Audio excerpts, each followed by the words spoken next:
Hi, you're with Julian on the Brown Note and a review of the latest album by Sweden's Robyn Miriam Karlsson, who is the greatest exponent this century of euphoric melancholy, which is a genre I have made up, and it began in the late 70s, mid to late 70s, by another Swedish act, Abba. And the notion was, well, basically the song Dancing Queen would be the epicenter of melancholic euphoria, where a track is both incredibly uplifting and powerful and soul-fulfilling, yet at the same time has this wistful, nostalgic reminiscence to it that is also quite sad.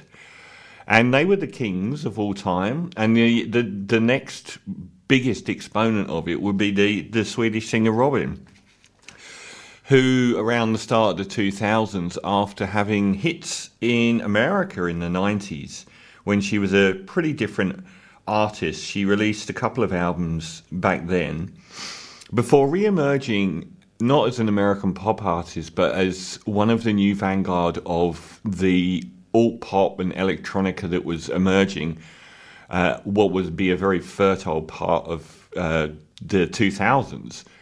And she started releasing songs like With Every Heartbeat and Dancing on My Own, and very, very ebullient, euphoric songs that had this amazing melancholic background to them, either lyrically or just this vibe.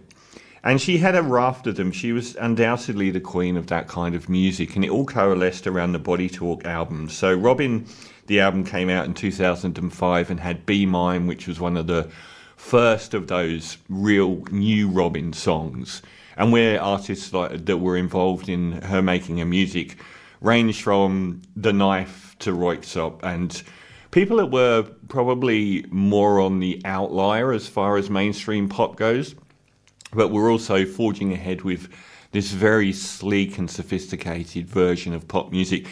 I guess another one would be Max Martin, who was the producer that went to America and has probably got more hits than any other producer in pop music history, who I believe was also Swedish, so they really did have that tied up. She released Body Talk 1 and 2, and then Body Talk, which was a mix of those two albums, and that's her defining document. What are the songs on Body Talk?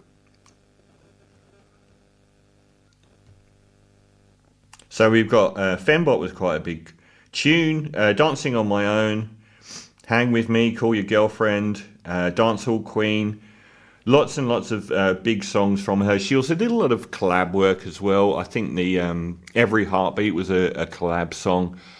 And then she went dormant after dominating pop music, good pop music, maybe not through the charts, but certainly through critical appraisal and a devoted fan base. She went on hiatus for about 8 years and came back with the incredible Honey album, which was a huge success. And I had Missing You from that album as my number one track of the year. She has returned with Sexistential, the 9th studio album from Robyn, and it's perfectly fine. So it starts off with Really Real, and the soundstage on a lot of this album really reminds me of Tron soundtrack era Daft Punk. Very strobing, arpeggiated synths.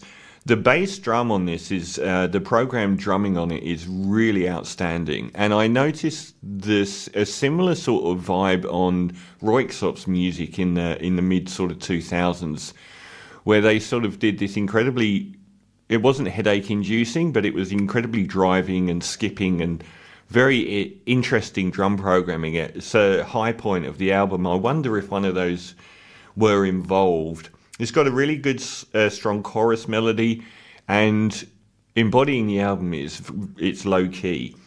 If there's a theme on the album, which comes through on this song and others, it's about human connection, I thought. And the final third of it, with this vocoder freak out, very Daft Punk was really good. And the follow through to the next song, Dopamine, was excellent. Although the homogenized nature of the album is also something that is not all the way a positive. But Dopamine's another really good song, more arpeggiated synths, a bit of a French filter house vibe, I thought. Another strong melody and great drum programming. It kind of goes backwards a little bit with Blow My Mind, track 3. It's getting samey at this point, and it's a more ordinary song, a little bit more throwaway. One of the two high points for me is Sucker for Love. I thought the plinking plonking melody on the synths was superb. It's probably got the strongest melody maybe on the album, and it's just ding ding ding ding ding, and it reminded me of the German electronic pioneers cluster. That's a bit of a statement, but it's a very sort of lo-fi soundstage in the background, which I loved. It Don't Mean a Thing is, yeah, it's feels like a little bit like a Daft Punk track with a vocal, but it's also quite forgettable. Talk to Me was a really welcome change of pace. I felt like all the other songs had pretty much existed in the same pocket, but this one felt a little bit more strident, a little bit more upright in the attack. And it's got a really good swing to the rhythm on it as well. It's another high point. Probably that and Sucker for Love would be my two. And it talks about connection, human connection again. And then there's a real change with the title track, Sexistential, which is all about her being a single mum, and it's got lots of sweary and explicit vocals and a very wonky music backing to it. The synths are all wonky and the bass is wonky. And almost a deep house vibe. It really reminded me of Robyn, the Robyn of Konnichiwa Bitches, which is a totally different vocal vibe to anything else on this album.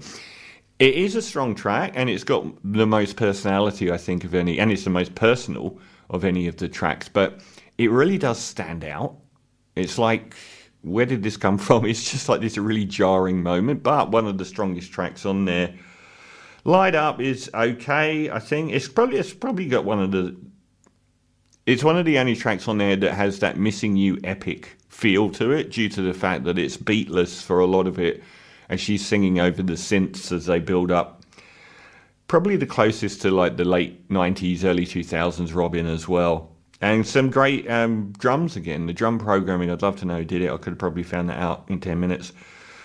And the Into the Sun is perfectly fine mid-tier Robyn to close the album on, but it kind of embodies the album as well. I think there's not really a truly great, outstanding Robyn track on here. There's top tier Robyn tracks, but nothing like Missing You or Dancing on Your Own or With Every Heartbeat or any of the other massive songs she's had. I think Sucker for Love, Talk to Me, and maybe even Light Up, these are the ones that sort of nearly get there as well. But there's a couple of tracks that are all in the same format, and I think this would have worked as a killer EP. If they'd have taken like 4 tracks here and just had an EP come out, I think that would have been a better move. It's a fine pop album. I'll take this every day of the week over Sabrina Carpenter or whoever the hell is the it pop star this week, or Addison. I still don't know the difference between Addison Beer and Addison Rae, if there is one. I'll take it all day long over all of that music, but I don't think I think it's a mid-tier Robyn album, and I don't know that it adds a great deal, but great to see her back. I'm going to give Sexistential by Robyn a 7 out of 10.